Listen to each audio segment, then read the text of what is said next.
जय हिंद दोस्तों, बहुत बहुत स्वागत है हमारे YouTube चैनल पर। अगर आप रिटायर हो चुके हैं या होने वाले हो, चाहे आपकी वॉलंटरी रिटायरमेंट हो, चाहे आपकी 60 साल की एज पूरी हो गई हो, तो जब तक आप रिटायर नहीं हुए थे तब तक तो आपको ITR और इनकम टैक्स का पूरा ध्यान होगा कि कब हमें टैक्स देना है, कब हमें ITR भरनी है। लेकिन अब आप रिटायर हो चुके हो, अब भी आपको आफ्टर रिटायरमेंट भी क्या आपको टैक्स देना पड़ेगा, ITR भरनी पड़ेगी।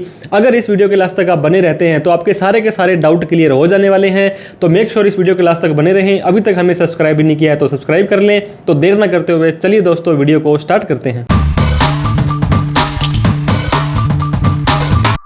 तो दोस्तों, अगर आप एक गवर्नमेंट जॉब में थे, आप एक प्राइवेट जॉब में थे या किसी भी पब्लिक सेक्टर बैंक वगैरह या कहीं पर भी आप जॉब कर रहे थे, अब आपको पेंशन चालू हो गई है, तो आपको ये जो पेंशन की इनकम है 3 तरह से आ सकती है दोस्तों। या तो आपका जो एम्प्लॉयर है वो खुद अभी तक आपको पेंशन दे रहा हो, मोस्टली प्राइवेट संस्था में काम किया था तो संस्था खुद ही पेंशन दे देती है।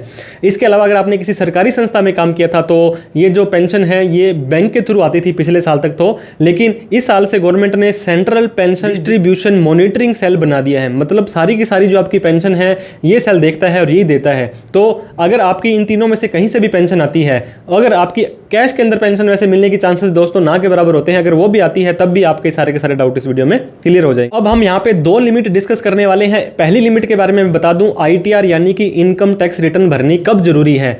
आपको पता होगा, अगर आपकी जो बेसिक एग्जम्पशन लिमिट है उससे आपकी इनकम क्रॉस हो जाती है। कौन सी इनकम क्रॉस होगी? Gross total income. ऐसी कोई भी इनकम, आपको पता होगा 5 तरह के हेड होते हैं, जो कि सैलरी या पेंशन एक हेड होता है, इसके बाद में आपकी कैपिटल गेन होता है, इसके बाद में आपकी हाउस प्रॉपर्टी होता है, बिजनेस होता है और अदर सोर्स होता है। इन सभी 5 हेड को मिलाने के बाद में किसी भी तरह की छूट लेने से पहले अगर आपकी इनकम बेसिक एग्जम्पशन लिमिट से क्रॉस कर जाती है, चाहे आपका टैक्स कटा है नहीं कटा है, टैक्स बनता है नहीं बनता है, आपको इनकम टैक्स रिटर्न भरनी मैंडेटरी हो जाती है। अब ये बेसिक एग्जम्पशन लिमिट होती क्या है, ये भी डिपेंड करती है आपके टैक्स रिजाइम के ऊपर, टैक्स स्लैब के ऊपर। आपको पता होगा पिछले 2-3 सालों से इनकम टैक्स डिपार्टमेंट ने आपको 2 ऑप्शन दे रखे थे, न्यू टैक्स रिजाइम या ओल्ड टैक्स रिजाइम। हम पहले बात कर लेते हैं ओल्ड टैक्स रिजाइम के बारे में। अगर आप ओल्ड टैक्स रिजाइम में जाना चाहते हैं तो यहाँ पे फिर से आपको 3 कैटेगरी में बांट दिया है। ऐसा कोई भी व्यक्ति जो 60 साल या उससे कम है, कई बार फौजी भाई वगैरह 60 साल से पहले रिटायरमेंट ले लेते हैं। इसके बाद में जो अगला दोस्तों कैटेगरी है 60 साल से 80 साल, जिन्हें की सीनियर सिटीजन कहा जाता है, और तीसरी है 80 साल से ऊपर, जिन्हें कहा जाता है सुपर सीनियर सिटीजन।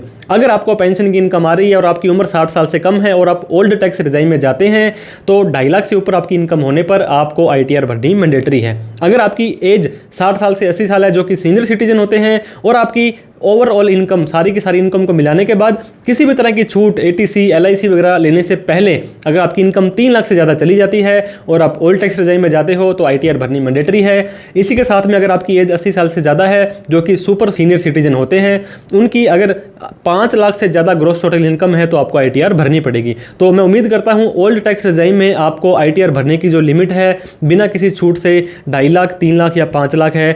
60 साल से कम, 60 से 80 और 80 साल आपको समझ आ गया होगा। अब बात कर लेते हैं न्यू टैक्स रिजाइम। आपको पता होगा इस साल से न्यू टैक्स रिजाइम है, आपकी डिफॉल्ट टैक्स रिजाइम होने वाली है। आप कुछ भी सेलेक्ट नहीं करते हैं, चाहे आपने अपने पेंशन जहां से आ रही उनको भी नहीं बताया है या आपने ITR में नहीं बताया है, तो आपकी न्यू टैक्स रिजाइम में ही चली जाएगी। न्यू टैक्स रिजाइम के अंदर 60 साल 80 साल इसकी ऐसा कोई भी कंसेप्ट नहीं है। चाहे आपकी कितनी भी एज है, अगर आपकी इनकम 3 लाख से ज़्यादा चली जाती है बेसिक एग्जम्पशन लिमिट, तो आपको दोस्तों ITR भरनी पड़ेगी, चाहे आपकी एज कितनी भी हो। ये जो लिमिट है इसके अंदर आपको सैलरी के साथ में आपको पता होगा 50,000 रुपये की अगर सैलरी या पेंशन की इनकम आ रही है तो 50,000 रुपीज़ का स्टैंडर्ड डिडक्शन आपको मिलता है, चाहे आपकी सैलरी की इनकम हो चाहे पेंशन की इनकम हो। तो ये 50,000 रुपये की छूट आप ले सकते हैं। फॉर एग्जाम्पल, अगर आप न्यू टैक्स रिजाइम में जाना चाहते हैं और आपकी जो इनकम है 3,48,000 रुपये, 3,48,000, तो 50,000 रुपये की छूट आपको मिल जाएगी, क्योंकि स्टैंडर्ड डिडक्शन के बाद आपकी इनकम देखी जाती है। तो ये 298 रहेगी। 2,98,000, 3 लाख से कम है, न्यू टैक्स रिजाइम में जा रहे हो तो आपको ITR भरनी मैंडेटरी नहीं है। अदरवाइज 3 लाख से ऊपर इनकम जाने पर आपको ITR भरनी पड़ेगी। टैक्स बनता है नहीं बनता है वो अभी हम डिस्कस कर लेते हैं। तो इनकम टैक्स रिटर्न आपको भरनी है ये तो आपको पता लग गया होगा, लेकिन टैक्स कब देना है ये भी आपके फिर से डिपेंड करेगा ओल्ड या न्यू टैक्स रिजाइम के अंदर। मैंने आपको बताया अगर आपकी पेंशन की इनकम है और मोस्ट ऑफ द केसेस में आपको FD का ब्याज या अदर सोर्स की इनकम आती है। मैं ये मान के चलता हूँ कि आपने शॉर्ट टर्म लॉन्ग टर्म किसी भी तरह का शेयर मार्केट का ट्रांजेक्शन नहीं किया है। तो अगर आपकी पेंशन की इनकम या FD का या कोई भी अदर सोर्स का ब्याज आता है और ये सारी की सारी इनकम मिलने के बाद में अगर आपकी इनकम 7.5 लाख रुपए तक भी आती है तो आपका टैक्स हो जाएगा जीरो, अगर आप जाएंगे न्यू टैक्स रेजाइम में। लेकिन दोस्तों 3 लाख से ज़्यादा आपको इनकम होने पर ITR भरनी मैंडेटरी है। यहाँ पर टैक्स आपका जीरो हो गया है क्योंकि आपकी इनकम 7.5 लाख रुपए से कम है। 7.5 लाख रुपए ऐसा नहीं है कि 7.5 लाख तक कोई लिमिट है। 7.5 लाख रुपए तक जिसकी इनकम है तो उसको 50,000 रुपये तो स्टैंडर्ड डिडक्शन मिल जाएगी, तो आपकी इनकम हो गई 7 लाख रुपए। और जिस व्यक्ति की इनकम 7 लाख तक है, सेक्शन 87A बोलता है कि आपका जो टैक्स बनता है वो 25,000 रुपये बनता है और 25,000 रुपये तक आपका माफ हो जाएगा, आपका टैक्स हो जाएगा जीरो। अब बात कर लेते हैं, आपकी इनकम न्यू टैक्स रेजाइम में चली गई 8 लाख रुपए। 8 लाख रुपए का मतलब 50,000 रुपये की स्टैंडर्ड डिडक्शन आपको मिल जाएगी, आपकी इनकम रह गई 7.5 लाख रुपए।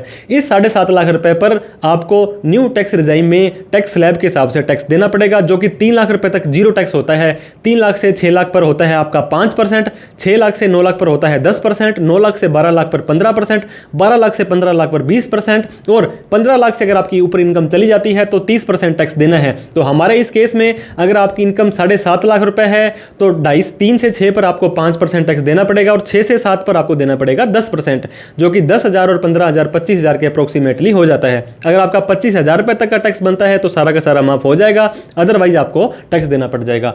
अब हम बात कर लेते हैं ओल्ड टैक्स रेजाइम में। आपको पता होगा ओल्ड टैक्स रेजाइम में बहुत तरह की डिडक्शन और एग्जम्पशंस का बेनिफिट मिलता है, जैसे कि मोस्टली टैक्स सेवर FD करवाते हो अगर आप 5 साल के लिए, LIC, PPF, tuition fees, Sukanya Samriddhi Yojana, बहुत सारी इन्वेस्टमेंट होती है, 80D के अंदर हेल्थ इंश्योरेंस होता है, बहुत सारी डिडक्शंस और भी होती हैं। इन सभी को घटाने के बाद में अगर आपकी इनकम 5,50,000 रुपए तक आती है, दोस्तों आपको पता होगा 50,000 रुपए की स्टैंडर्ड डिडक्शन आपको ओल्ड में भी मिलती है और न्यू में भी मिलती है। तो 5,50,000 रुपए में से 50,000 रुपए स्टैंडर्ड डिडक्शन हम घटा देंगे, आपकी इनकम रह जाएगी 5 लाख। ओल्ड टैक्स रेजाइम कहता है कि 2.5 लाख से 5 लाख पर बनने वाला टैक्स 12,500 होता है, वो आपका माफ हो जाएगा, आपका टैक्स हो जाएगा जीरो। लेकिन दोस्तों अगर आप ओल्ड टैक्स रेजाइम में जाना चाहते हैं और आपकी इनकम 5 लाख से थोड़ी सी भी ऊपर चली जाती है, 5,05,000 भी हो जाती है और आपकी एज है 60 साल से कम, तो 2.5 लाख के बाद आपको टैक्स देना पड़ जाएगा। 2.5 लाख से 5 लाख पर 5%, 5 लाख से 10 लाख पर 20% और 10 लाख से ऊपर आपको 30% टैक्स देना पड़ जाएगा। अगर आपकी एज 60 साल से 80 साल के बीच है तो 3 लाख तक कोई टैक्स नहीं है। 3 से 5 जो आपका 5% और उसके ऊपर 10%, 5 से 10 और 10 लाख से ऊपर 30%। आप सुपर सीनियर सिटीजन हो, अगर आपकी एज 80 साल से ज़्यादा है तो 5 लाख रुपए तक कोई भी टैक्स नहीं देना है, 5 से 10 आपको 20% देना है और 10 लाख से ऊपर 30% देना है। तो मेक श्योर करें दोस्तों, आपको ये डाउट क्लियर हो गया होगा। ITR भरनी कब मैंडेटरी है? जब आप न्यू टैक्स रेजाइम में 3 लाख से ज़्यादा इनकम लेके आते हैं और ओल्ड टैक्स रेजाइम में 3 लाख या 5 लाख आपकी एज के हिसाब से होता है। और टैक्स देना कब जरूरी है? न्यू टैक्स रेजाइम में 7.5 लाख तक कोई टैक्स नहीं है, 7.5 से ऊपर इनकम चली जाती है तो 3 के बाद आपको टैक्स देना पड़ जाएगा। ओल्ड टैक्स रेजाइम में 5.5 लाख रुपए तक अगर आपकी पेंशन और अदर सोर्स की इनकम आती है तो कोई टैक्स नहीं है, 5.5 से ऊपर चला जाता है तो 2.5 या 3 के बाद ही आपको टैक्स देना पड़ जाएगा। तो मैं आशा करता हूं दोस्तों पेंशनर को कब ITR भरनी है, कब उसको अपना टैक्स देना है, ये सारे के सारे डाउट आपके क्लियर हो गए होंगे। क्योंकि आपको पता होगा पिछले 3-4 साल से AIS, TIS और फॉर्म 26S नाम के 2-3 खतरनाक फॉर्म आए थे, आपके सारा का सारा ट्रांजैक्शंस वहाँ पे बोल जाता है। तो मैं तो आपको ये गाइड करूंगा, अगर आपकी इनकम 2.5 लाख, 3 लाख, 5 लाख से कम है फिर भी आप इनकम टैक्स की रिटर्न भर दें, क्योंकि कब डिपार्टमेंट का कोई पता नहीं है। 3 साल असेसमेंट ईयर खत्म होने के बाद आपको नॉन फाइलिंग का नोटिस भेज देता है अगर आपने ITR नहीं भरी है।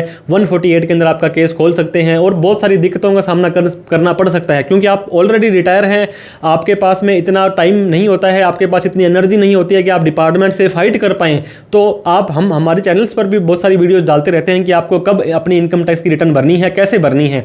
तो आप हमें सब्सक्राइब कर लें अभी तक नहीं किया तो इनकम टैक्स रिटर्न आप जरूर भर दें, चाहे आपके ऊपर एप्लीकेबल होती है या नहीं होती है, ताकि इन फ्यूचर में आपको डिपार्टमेंट से किसी भी तरह की दिक्कतों का सामना ना करना पड़े। आप हमसे कोई हेल्प लेना चाहते हो तो हमारे कमेंट कर सकते हैं, हमारा कॉन्टैक्ट डिटेल आप हमसे मांग सकते हैं, हमारे सोशल मीडिया हैंडल से आप हमें जुड़ सकते हैं। टेलीग्राम और हमारा जो व्हाट्सएप का चैनल है दोस्तों, वो भी हमने लिंक डाल दिए हैं, उसके ऊपर भी आप हमें फॉलो कर सकते हैं। वीडियो देखने के लिए बहुत बहुत धन्यवाद। Thank you so much. जय हिंद, जय भारत।